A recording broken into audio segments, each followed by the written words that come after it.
Bakit nga ba biglang kumalas ang United Arab Emirates o UAE sa pinakamalapit nitong kaalyado sa gitnang silangan, ang Saudi Arabia?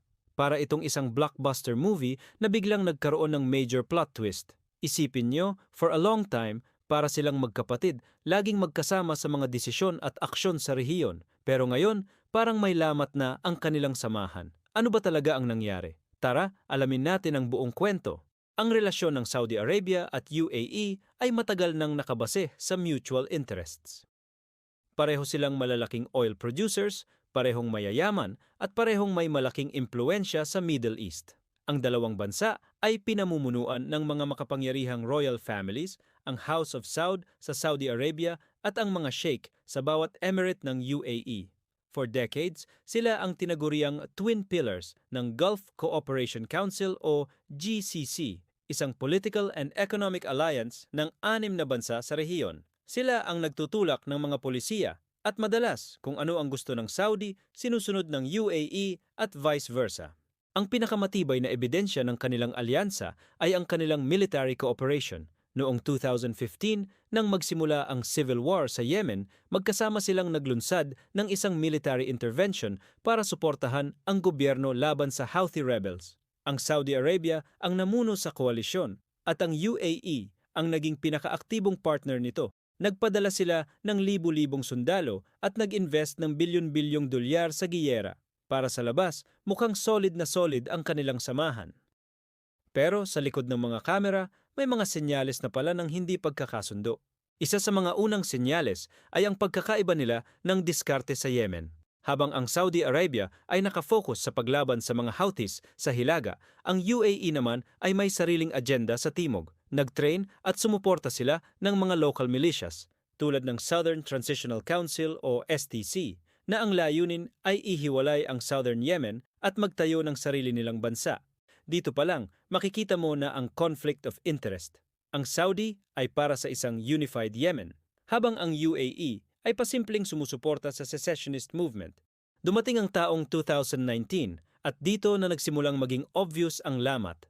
Biglang inanunsyo ng UAE na magbabawas na sila ng kanilang tropa sa Yemen. Isang malaking sorpresa ito sa Saudi Arabia at sa buong mundo.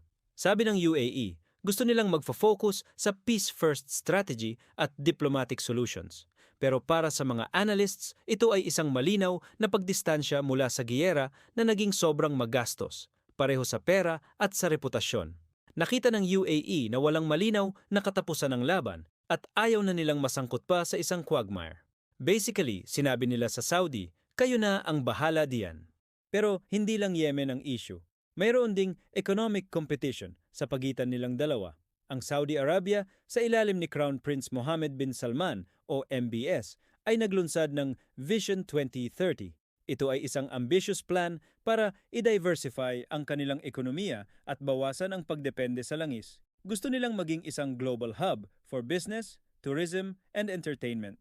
Ang problema, ito mismo ang role na matagal nang ginagampanan ng UAE, particular na ng Dubai. Biglang nagkaroon ng direktang kompetisyon. Halimbawa, nag-announce ang Saudi Arabia na simula 2024, lahat ng international companies na gustong magkaroon ng kontrata sa gobyerno nila ay kailangang magtayo ng regional headquarters sa Riyadh. Ito ay isang direct challenge sa Dubai na matagal ng sentro ng mga multinational corporations sa Middle East. Nag-aalok din ang Saudi ng mga tax incentives at iba pang perks para maakit ang mga kumpanya palayo sa UAE. Para itong dalawang magkapitbahay na nagtatayo ng magkatabing tindahan at nag-uunahan sa customer. Mayroon ding issue sa langis. Bilang mga miyembro ng OPEC+, ang organisasyon ng mga oil exporting countries, madalas silang nagkakasundo sa production levels para ma-stabilize ang presyo ng langis. Pero noong 2021, nagkaroon sila ng matinding public disagreement. Gusto ng Saudi Arabia at Russia na dahan-dahan lang ang pagtaas ng production. Pero ang UAE ay gustong mag-produce ng mas marami at mas mabilis. Nagkaroon ng standoff na nagresulta sa pansamantalang pagtaas ng presyo ng langis sa buong mundo. Bagamat naayos din nila ito, ipinakita nito na handa na ang UAE na ipaglaban ang sarili nilang economic interests, kahit pa labag ito sa kagustuhan ng Saudi Arabia. Sa larangan naman ng foreign policy, makikita rin ang kanilang pagkakaiba.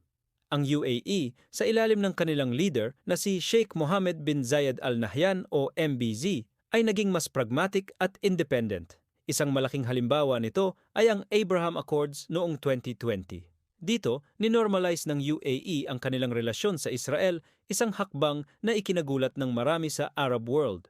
Bagamat sinasabing may basbas ito ng Saudi, ang katotohanan ay hindi pa handa ang Saudi na gawin ang parehong hakbang dahil sa kanilang posisyon bilang custodian of the two holy mosques at leader ng Muslim world. Ang UAE ay mas nauna, mas agresibo at mas handang kumilos para sa kanilang national interest kahit pa ito ay controversial. Bukod sa Israel, iba rin ang kanilang approach sa Iran, ang regional rival ng Saudi Arabia. Habang ang Saudi ay nananatiling very confrontational sa Iran, ang UAE ay nagsimula ng mag-reach out. Nagpapadala sila ng mga opisyal sa Tehran para sa mga dialogues at pag-uusap tungkol sa maritime security at economic cooperation. Para sa UAE, mas praktikal na makipag-usap sa Iran para maiwasan ang conflict sa kanilang bakuran, lalo na sa Persian Gulf kung saan dumadaan ang karamihan ng kanilang trade. Ipinapakita nito na ayaw na ng UAE na basta na lang sumunod sa hardline stance ng Saudi Arabia. So, ano ang ibig sabihin ng lahat ng ito? Umurong ba talaga ang UAE sa Saudi Arabia? Ang sagot ay medyo komplikado. Hindi ito isang total na paghihiwalay. Magkaalyado pa rin sila sa maraming bagay. Pero malinaw na ang UAE ay hindi na junior partner ng Saudi Arabia. Sila ay isa ng independent power na may sariling vision at sariling foreign policy. Ang dating Big Brother, Little Brother dynamic ay napalitan na ng relasyon ng dalawang magkapantay na bansa na minsan ay nagiging magkaribal. Ang ginagawa ng UAE ay isang strategic recalibration. Natutunan nila ang leksyon mula sa Yemen. Ayaw na nilang maipit sa mga proxy wars na walang katapusan. Mas gusto nilang mag-focus sa kanilang ekonomiya, sa teknolohiya at sa pagiging isang stable at prosperous na bansa. Habang ang Saudi Arabia ay abala sa mga regional power struggles, ang UAE ay abala sa pag-attract ng foreign investment at pagpapalakas ng kanilang global standing. Ang pag-urong na ito ay hindi nangangahulugang magiging magkaaway na sila. It just means na ang UAE ay mas magiging assertive at mas ipaglalaban ang kanilang sariling interes. Hindi na sila basta-basta susunod sa dikta ng Riyadh. Ito ay isang bagong chapter sa politika ng gitnang silangan kung saan ang mga datihang alyansa ay nagbabago at ang mga bagong power dynamics ay nabubuo. Ang tanong ngayon ay, paano ito makakaapekto sa rehiyon? Ang pagbabago sa relasyon ng Saudi at UAE ay maaaring magkaroon ng malaking epekto. Posibleng magdulot ito ng mas maraming competition, pero posible ring magbukas ito ng pinto para sa mas maraming diplomatic solutions sa mga problema tulad ng sa Yemen at sa relasyon sa Iran. Ang malinaw ay tapos na ang panahon na iisa lang ang boses ng mga Gulf states. Ang UAE ay may sarili ng boses at hindi sila natatakot na gamitin ito. Sa huli, ang nangyayari sa pagitan ng UAE at Saudi Arabia ay isang paalala na sa international relations, walang permanenteng kaibigan o kaaway, tanging permanenteng interes. At sa ngayon, ang interes ng UAE ay unahin ang kanilang sarili.